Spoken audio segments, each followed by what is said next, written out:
little boy says that this person who was doing all the shouting and causing the commotion noticed that the little boy was scared, and he turned to the little boy and said, "Hey, listen, kid, don't worry, no problem here."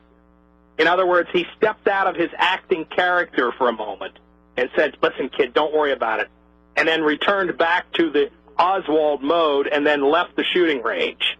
And that was what band? Or well, that's Paul Topetti of Poker Face is the one who passed me the information. But he was in contact with this guy who, as the child, was the one who actually witnessed this event with Lee Harvey Oswald. And the FBI, and he told the FBI this, but the FBI came back to him and his father and said, "Listen, just don't tell your story to anybody else." And the kid grew up living in fear. Another interesting aspect that really, believe it or not, that shows you how history ties in with each other. And people that say, well, what difference does it make? It's ancient history. This isn't ancient history. We're having what's happening today because of the JFK assassination, as you know. Absolutely. Now, in Corsica is a very interesting place because in 1391, yes, 1391 A.D., King Philip of France expelled the nominal Jews out of France. And some of them went to Holland, where King Edward of England, where they had gone when King Edward of England in the 13th century expelled them. After he expelled them out of England, they went to Holland. Some of them went to Holland, but guess where a lot of them went also? I know exactly where they went because I used to kid a Corsican friend of mine about that and say, "I think you might be Jewish." Yeah, they went to the island of Corsica. That's right. And, of course, we have to remember Napoleon Bonaparte was a Corsican also. Yeah, he's an enigma. I don't know what to say about him. But I'm just saying, isn't it interesting that the History Channel's The Men Who Killed Kennedy said that the shooters were Corsican French mafia. Yeah, well, that's part of the cover story because, in fact, it looks as though one of them was, but who he was really working for is the real key to the whole puzzle. Right. All right, Gene, thanks for your call. And listen, if you'd like, do me a favor, give a call to American Free Press is going to be closed tomorrow, but if you want to give a call to American Free Press and sometime next week and leave your number, I'll give you a call. I'll definitely do that. I definitely want to talk to you about this. I have a lot more to tell you. All right, we'll do that, Gene. Thanks a lot. Thank you. All right, let's go to Larry from Florida. Larry, come on up. We have a break coming, but go ahead. Hello, Michael. How you doing tonight? Oh, fine. You know, something you said earlier in the show about the media always says Israel is believed to have nuclear weapons. Yeah. If you ever, for years, I've heard people on different media, radio, television, whatever, they will say when they're talking about the Arab and Muslim street, as they call it, the public opinion, they'll say, they always use the word perceived. They'll say the Arab or Muslim street or public opinion has the perception or the perceived bias by the United States in favor of Israel. They always use that word.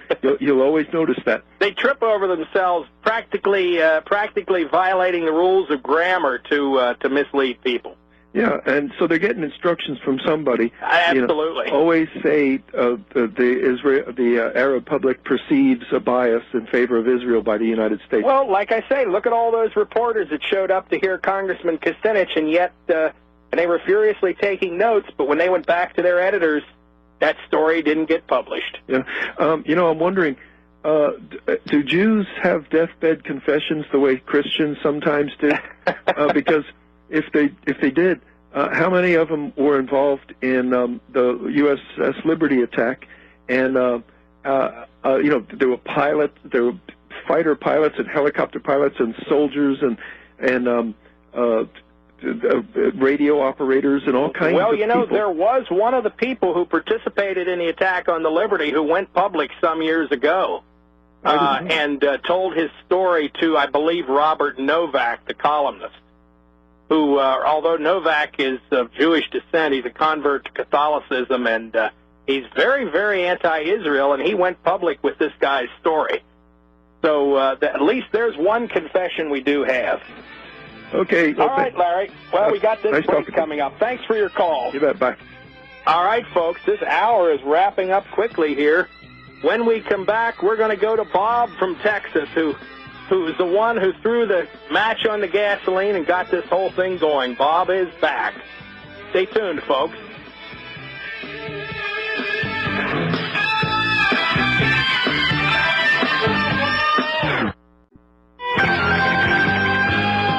All right, ladies and gentlemen, we are wrapping it up here. Got about 5 minutes to go, not quite.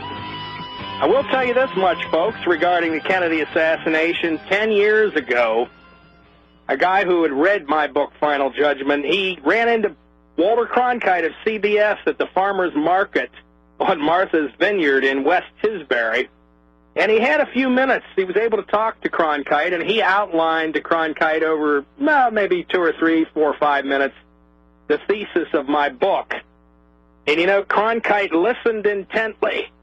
And then, looking out to sea, Cronkite remarked, I can't think of any group, with the exception of Israeli intelligence, that it would have been able to keep the JFK assassination conspiracy under wraps for so long. Well, that's not exactly an endorsement of Final Judgment, but that's what Walter Cronkite, free from the constraints of being paid by CBS in his retirement years, said.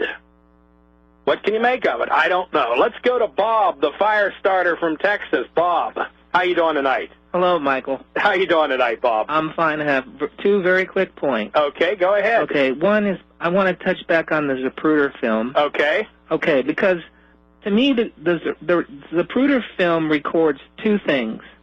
It records the assassination of Kennedy, and it also records Zapruder's reaction to it. Because Zapruder wasn't filming with a camera. He was having a continuous sequence. He was filming a movie, okay? Right. And he had a zoom lens. So any reaction he would have had would have been magnified by the zoom lens. Now, with that perspective, go back and watch that film, and you will see that he was either a very concentrated person to block things out, but he's very focused. Even after the first shot, he stays very focused on the second shot, and I don't see any indication that he was surprised by what happened. Now, I'm not saying he wasn't surprised. I'm just saying that that's a perspective you have to bring when you look at that film. I would agree with you. Okay, and remember, he had a zoom lens, which would magnify any effect. Also, he had someone touching him. You know, he had someone holding him. So that's correct. That would also have amplified anything. Especially if a shot was going off, and they say that the film shows his reaction to it, but I'll tell you what, I've used 8mm film cameras myself, and I know how just even the slightest sound will cause you to move and how it affects the camera. So yeah. Your point is well taken. Okay, just remember that when you're watching the film. But I'm not... Okay. Second thing is, I threw together 2 pictures that on the internet that I wish you would look at. Would you consider looking at them if I gave you the URL? Yeah, please. Okay. It's a weird URL, but it has to do with motorcycles. It's called Hogtuner, HOGTUNER. Okay. .net. Okay. / patsybuilding.html. PATSY building, you know, .html. Okay. And that's it. And all right, I'll check it out. Okay. Thanks a lot. All right, thanks, Bob. Bye. All right, well, I see the clock ticking away here. It looks like we're going to be leaving you momentarily. Unfortunately, I can't bring up our last caller, Paul from Delaware, but I tell you what, Paul, and anybody else who wants to call in, I think I'm just going to carry this over until tomorrow night, and we'll wrap it up tomorrow night talking about the JFK assassination. So those of you who are so inspired, feel free to call in tomorrow night. Ladies and gentlemen, thanks for listening. Stay tuned to the Republic Broadcasting Network. And you know what, folks? If you haven't made a pledge or a contribution to RBN to help keep this network going, please do. You know the number at the office at RBN, 800-724-2719. 800-724-2719. Make that contribution, folks. It really helps out, no matter how big or how small. See you tomorrow night.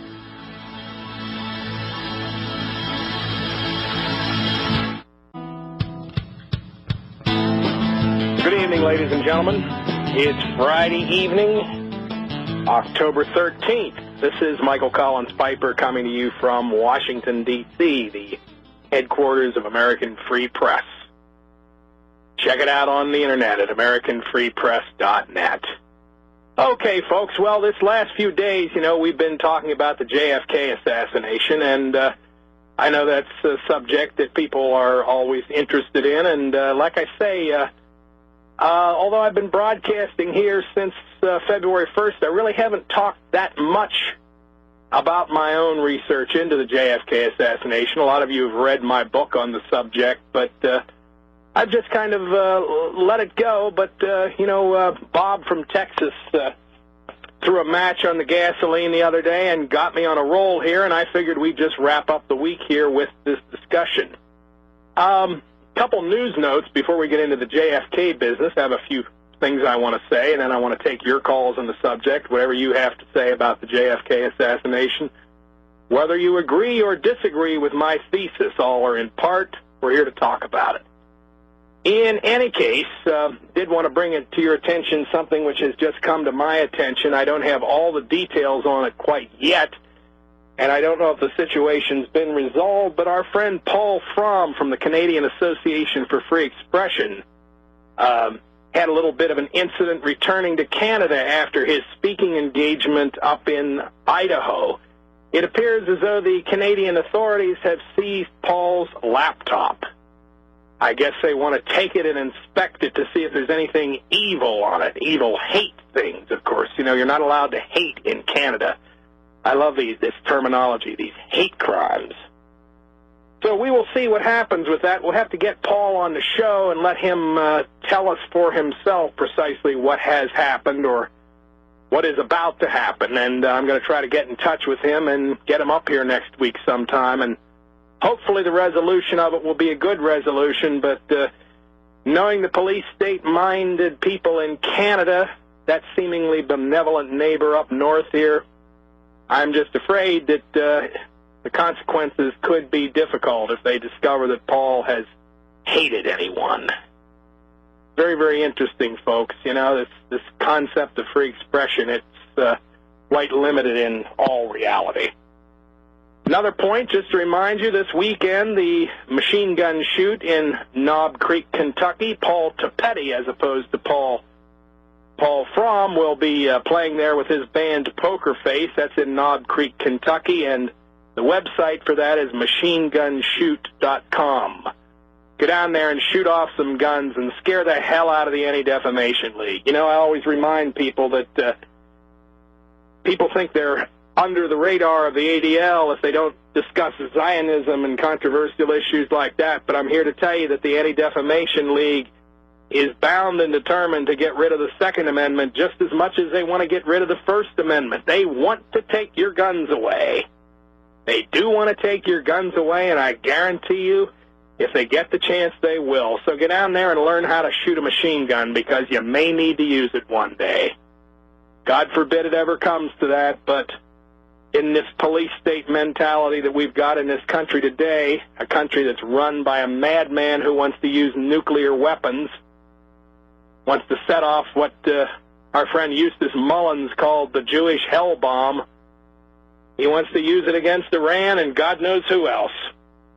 And isn't it interesting that we're all talking about North Korea's nuclear bomb? But folks, as I pointed out here in this program some time ago, the Washington Post reported that the real reason for concern about North Korea's nuclear weapons is the fact that they're afraid that North Korea might give its nuclear information or a nuclear